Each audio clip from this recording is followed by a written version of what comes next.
Lesson 72.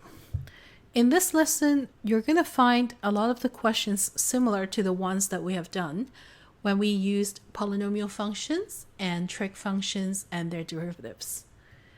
Before that, let's learn the new rules, the derivatives of exponential and log functions. Most of the questions that you will do will involve natural log. So the function e to the x and ln x with their respective derivatives e to the x and 1 over x. In some cases, you'll have a more general exponential function and the log.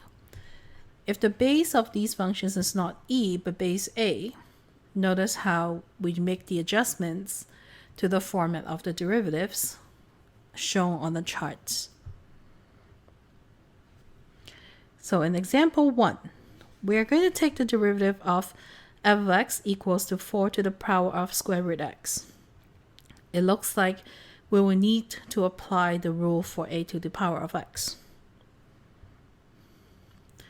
which says the following: f prime x equals 4 to the power of square root x ln 4, and then because of chain rule, d by dx of square root of x, or you can write it as x to the power of 1/2. You must be familiar with that particular derivative. It's 1 over 2 root x.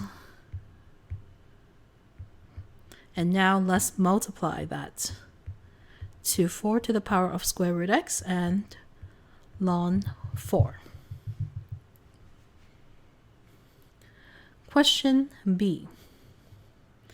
Here we have f of x equals to the ln of a product x times square root of 4 plus x squared.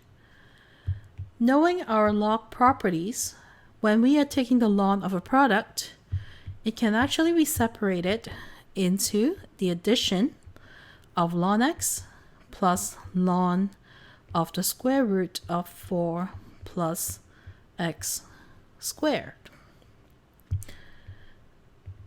After we separate this expression, it will make the derivative easier, because the first term is just 1 over x. Now the second term, we will begin with the general form of a ln function, which is 1 over the square root of 4 plus x squared. But then we have to take the derivative of square root of 4 plus x squared, which we can start with the square root function to root 4 plus x squared in the denominator. And then we still have to worry about the radicand. Let's take the derivative of this function. That will give us 2x. Simplifying, I can reduce the 2's. I can multiply square root of 4 plus x squared. I can write this down. 1 over x plus x over 4 plus x squared. I'm just going to combine the two terms into one single rational expression. I know that the denominator will be x times x squared plus 4. If we consider finding the common denominator for each term, the first term will turn into x squared plus 4. The second term will turn into x times x squared. Combining, that will give me 2x squared plus 4. Let's go to example 2. Differentiate y equals to x to the power of x. The problem here is that power on the right side, x to the power of x, is the variable to the power of the variable. It's different from saying I have a to the power of x, like an exponential function. So that's not good, but using some imagination and creativity, we can consider rewriting this expression as the following. Y equals to e to the power of ln of x to the power of x. They're still equivalent, right? Why is this useful? Because then I can put the x in front of ln x, making this equal to e to the power of x times ln x, which is a function that I can actually differentiate. So dy by dx. Derivative of e to the power of something, it's itself.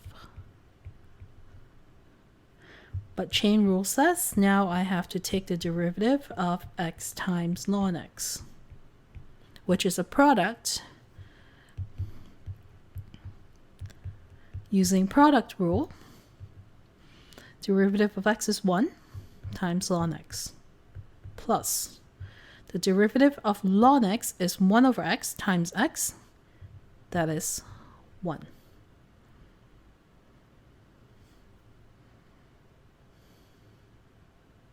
Here is example 3. Find the gradient of the tangent to this function at the point where x is equal to 0. Noticing how there is an exponent of 2y in this function and then a term with the y cubed, I'm not going to try and isolate y.